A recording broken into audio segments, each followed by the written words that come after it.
வணக்கம் அனைவருக்கும். Foundation for the blind என்று சொல்லக்கூடிய எங்களுடைய யூடியூப் சேனலாக பயணம் செய்து கொண்டிருக்கின்ற எங்களுடைய உறவுகளுடைய வேண்டுகோளுக்காகவும் நாங்கள் எந்த இடத்துல இருக்கிறோம், என்ன விஷயம் என்று சொன்னால் நல்லூர் திருவிழா நடந்து கொண்டிருக்குது. அந்த வகையிலே எங்களுடைய டிக்கெட் விற்பனையிலே நாங்கள் ஈடுபட்டிருக்கும் போது பல பேர் எங்களுடைய தொலைபேசி மூலம் தொடர்பு கொண்டு எந்த இடம் எப்படி இருக்கிறீர்கள் உண்மையிலேயே யூடியூப் பார்த்து கொண்டிருக்கிறவர்கள் முதலாக யூடியூப் பார்க்கிறவர்களாக இருந்தால் ஃபவுண்டேஷன் ஃபார் த பிளைண்ட் இலங்கை படத்தில் தமிழகம் ஒரே பிரிச்சு காட்டப்பட்டிருக்கும், வடக்கு கிழக்கு ஒரே பிரிச்சு காட்டப்பட்டிருக்கும். அதில் வெள்ளைக்கிழம்போட நபர் நிற்பா சப்ஸ்கிரைப் செய்யுங்க, பெல்லை கிளிக் பண்ணுங்க, ஷேர் பண்ணுங்க என்று சொல்லி உங்களை கேட்டுக்கொள்கிறேன். ஏன்னால் பார்வையற்றவர்கள் மத்தியிலே முதலாவது யூடியூப் சேனலாக வளர்ந்து கொண்டிருக்கிறது. அந்த வகையிலே இன்றைய தினம் நாங்கள் எங்கே இருக்கிறோம், எங்களுடைய நிலையம் எப்படி, என்ன விஷயம் என்றதை நாங்கள் பார்ப்போம். வணக்கம். பார்த்தீங்கன்னு சொன்னால் நாங்கள் எங்கே நிற்கிறோம்னு சொன்னால் ஈஸ்டர்ன், அதாவது கிழக்கொழுங்கு என்று சொல்லக்கூடியது. எங்களோட லொக்கேஷனை பார்த்தீங்கன்னு சொன்னால் A9லேருந்து நீங்கள் அங்கே கொழும்பு பகுதி, அதாவது அங்காள பக்கத்துலேருந்து நாவக்குழி பக்கத்துலேருந்து வாரீங்கன்னு சொன்னால் ரயில்வே கிராஸ் தாண்டத்தோடு வர்ற முதலாவது நீங்கள் இறங்கணும். அதில் ஈஸ்ட்லி 2 பேர் போட்டிருப்பாங்க. அதே மாதிரி யாழ்ப்பாணத்துலேருந்து வாரீங்கன்னு சொன்னால் நீங்கள் யாழ்ப்பாணம் கச்சேரி, நல்லூர் கச்சேரியை தாண்டி நீங்கள் வரும்போது பார்த்தீங்கன்னு சொன்னால் அதில் ஒரு பலசல கடைகள் இருக்கும். அதை தாண்டி 2 ஒழுங்கு இருக்கும். அதாவது ஒன்று வந்து வேறு ஒழுங்கையும், மற்றது அதுக்கு பக்கத்தில் ஒழுங்கை இருக்கும், அது ஈஸ்ட்லியன் ஒழுங்குன்னு சொல்லி. அது என்ன காட்டுக்கந்த ஒழுங்கு, காட்டுக்கந்த ஒழுங்கு. அதுக்கு அடுத்ததாக ஈஸ்ட்லியன் இருக்கும். அந்த ஈஸ்ட்லியனுக்கு உள்ளுக்கு வந்தீங்கன்னு சொன்னால் அதில் அதை நேராக வரைக்குள்ளே அதில் ரவிபார் என்று சொல்லியிருக்கேன், ரவி ரெஸ்டாரண்ட் சொல்லி ரவிபார் இருக்குது. அதை தாண்டி நீங்கள் நேராக வரணும்.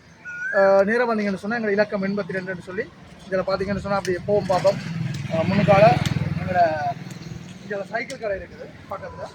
இந்த மணியிலேருந்து சைக்கிள் கடை சொல்லி கேட்டால் எல்லாரும் சொல்லி இந்த சைக்கிள் கடைக்கு முன்னாக ஆப்போசிட்டாக தான் எங்களோட ஆஃபீஸ் இருக்குது. பார்த்தீங்கன்னு சொன்னால் இதை பாருங்கள் எங்களோட ஆஃபீஸ் எப்படி இருக்குன்னு சொல்லி.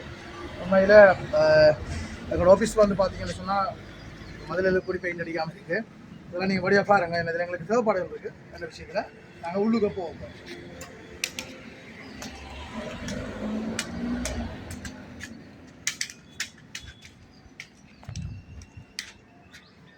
இதில் எங்களோட வாசல் இங்கே பார்த்தீங்கன்னா எங்களோட அவங்க வீடு எங்களுக்கு தந்த மாதிரியே இருக்குது. உண்மையிலே ஒரு குறைந்த வாடகைக்கு எங்களுக்கு தந்திருக்கிறோம். அந்த வகையில் இந்த ஐயா வெளிநாட்டில் இருக்கிற இந்த இடமானது விற்பனைக்கும் போட்டிருக்கிறது. அது வரையும் எங்களுக்கு இருக்க சொல்லியிருக்கிறோம். நாங்கள் இருக்கிறோம். இந்த வீடுகள் இந்த நிலைமையில் இருக்குது. நாங்கள் உள்ளுக்கு போய் பார்ப்போம்.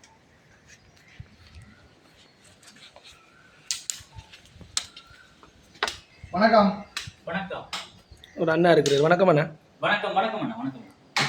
எப்படி இருக்கிறீங்க அண்ணா? நல்லா இருக்கிறோம் அண்ணா. என்ன பேர் அண்ணா உங்களுக்கு? என்னோட பேர் வந்து ஆண்டனி சாய்சரன் அண்ணா. எவ்வளோ காலமாக ஒர்க் பண்ணிக்கிறீங்க? நான் இங்கே வந்தேன்னா ஒரு 9 மாதமாக ஒர்க் பண்ணி கொண்டு இருக்கிறேன். இதான் உங்களோட அறக்கட்டளை நிலையமே? என்ன மாதிரி உதவிகள் எல்லாம் செய்கிற நீங்கள்? எங்களோட நிறுவனம் வந்து பார்த்தீங்கன்னு சொன்னால் கண் பார்வையற்றவர்களுக்கு வந்து மாதாந்தம் உலரணவு பொதி வழங்குறது, மற்றது பாடசாலை மாணவர்களுக்கான கல்வி கொடுப்பனவு கொடுக்கிறது, மற்றும் இலவச மூக்கு கண்ணாடி வழங்குதல், மருத்துவம் போன்ற வசதிகள் செய்து வருகிறோம். அது மட்டும் இல்லாமல் இந்த சுயமான நடமாட்ட பயிற்சி, பார்வையற்றவர்களுக்கு சுயமாக நடமாடுவதற்கான வெள்ளைப்பெரும்பு பயிற்சி வந்து வழங்கப்படுது. இப்படியான செயற்பாடுகள் வந்து செய்து கொண்டிருக்கிறோம்னா. உங்களை மாதிரி எத்தனை பேர் இருப்பாங்க சாதாரணமாக? சாதாரணமாக எங்களுக்கு வந்து இப்போ நிறைய பேர் இருக்கிறாங்க. அந்த வகையில் வந்து நாங்கள் நிறுவனத்தில் வந்து இப்படியான செயற்பாடுகள் வந்து நாங்கள் செஞ்சு கொடுக்குறோம். சரி அண்ணா, ஓகே, நன்றி அண்ணா. இது உங்களோட ஆஃபீஸா அண்ணா? ஓமண்ணா. இதான் வெயில் ஆஃபீஸா? வணக்கம். இதுதான் எங்கள் ஆஃபீஸ். பார்த்தீங்கன்னு சொன்னால் உண்மையிலே நாங்கள் சிவரெல்லாம் கழுவி இருக்கிறோம். உண்மையிலே அவங்களுக்கு பெயிண்ட் அடிக்கக்கூடிய வசதி வாய்ப்புகள் இல்லை. உண்மையிலே இந்த வீடியோ யாரும் பார்த்து உங்களால் இதுக்குரிய செயற்பாடை செய்யணும்னு சொன்னால் எங்களுக்கு இந்த பெயிண்ட் அடிச்சு நீங்களே வந்து எங்களுக்கு செஞ்சு தரலாம். எங்களுக்கு பெயிண்ட் அடிக்கக்கூடிய வேலைகள் இருக்குது. வேலை அங்காலையும் உங்களுக்கு பார்க்கணும்னா நீங்கள் பார்க்கலாம். சுற்றி பார்ப்போமே. ஓகே.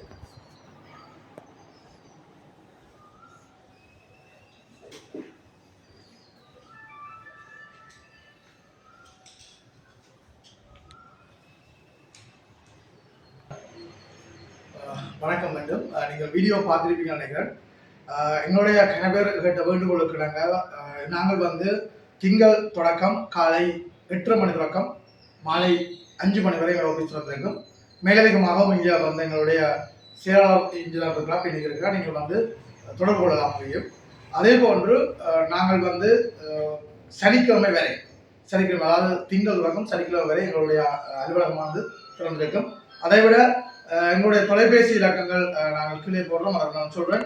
வாட்ஸ்அப் இலக்கமானது 070 603 0086 என்ற வாட்ஸ்அப் இலக்கத்துடாகவும், 021 312 என்கின்ற எங்களுடைய தொலைபேசி இலக்கமாகவும் தொடர்பு கொண்டு நீங்கள் எங்களுடைய செயற்பாடுகளுக்கு நீங்கள் உதவலாம். இந்த வகையிலே எங்களுடைய செயற்பாடுகளாக லொகேஷன் சொல்லியிருக்கோம், நீங்கள் நேராகவும் வரலாம். நேராகவும் வரலாம். நீங்கள் லொகேஷன் சொல்லியிருக்கோம், நேராகவும் நீங்கள் வந்து எங்களை சந்திக்கலாம். மாதாந்த உலர்நோய் பதிவு வழங்குகிறோம்.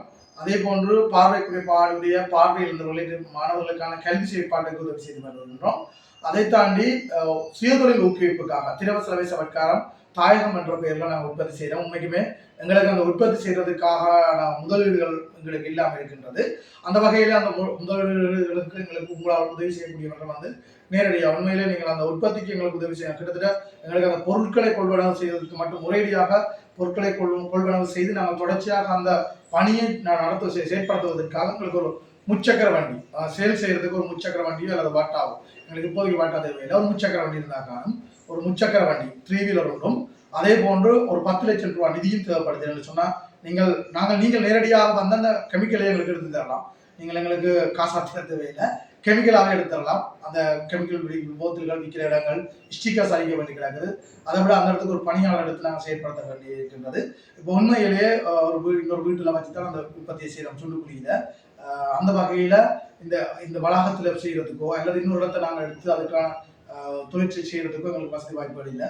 இதுவெல்லாம் நீங்கள் உங்களால் முயற்சி செய்யணும். உண்மைக்குமே எங்களுக்கு அண்டையை தந்து வருவதை விட நாங்கள் உழைச்சி தின்றதுக்கு உங்களுக்கு சொல்லுவான், சீனாக்காரன் சொல்லுவான், மீன் பசிக்கிறவனுக்கு மீனை கொடுக்கறத விட மீன் பிடிக்கிறதுக்கு கற்றுக் கொடுக்கணும். தூண்டிலையும் குழுவையும் போட்டு மீனை அப்படி கற்றுக் கொடுக்கணும். அதே மாதிரி எங்களுக்கும் கண் பார்வையற்றவங்க அந்த தொழில் ஒரு முச்சக்கர வண்டி ஒரு 10 லட்சம் ரூபாய் பெறுமதியான நிதிக்குரிய எங்களுடைய பொருட்களையும் இருக்குமாக இருந்தால் நிச்சயமாக நாங்கள் ஒரு 5 குடும்பத்தை தொடர்ச்சியாக வளர்க்கக்கூடிய ஒரு சந்தர்ப்பம் இருக்குது. எங்களுடைய நிறுவனத்தின்படி 75% பார்வையற்றவர்களுக்கும் 25% சாதாரண நபர்களுக்கும் தொழில் வாய்ப்பு இருக்குது. அதே போன்று பண்ணையிலே நாங்கள் ஒரு கடை ஒன்று வைத்திருப்போம். மன்னிக்க வேண்டும், அது மாற்றப்பட்டு விட்டது.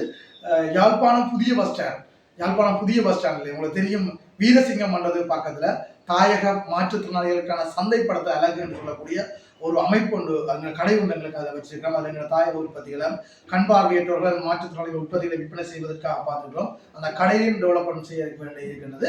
நாங்கள் அதையும் இன்னொரு வீடியோவில் நாங்கள் உங்களுக்கு போடுவோம் கூறிக்கொண்டு லொக்கேஷனை நாங்கள் சொல்லியிருக்கோம். நேரடியாக வாங்குவோம், இல்லை எங்களுடைய ஃபோன் மூலம் தொடர்பு கொண்டு எங்களுடைய செயற்பாடுகளுக்கு நீங்களும் ஒரு ஆதரவு வழங்கலாம் என்று கூறிக்கொண்டு நன்றி குறிப்பிட வருகின்றேன். நன்றி. ஓகே, நன்றி.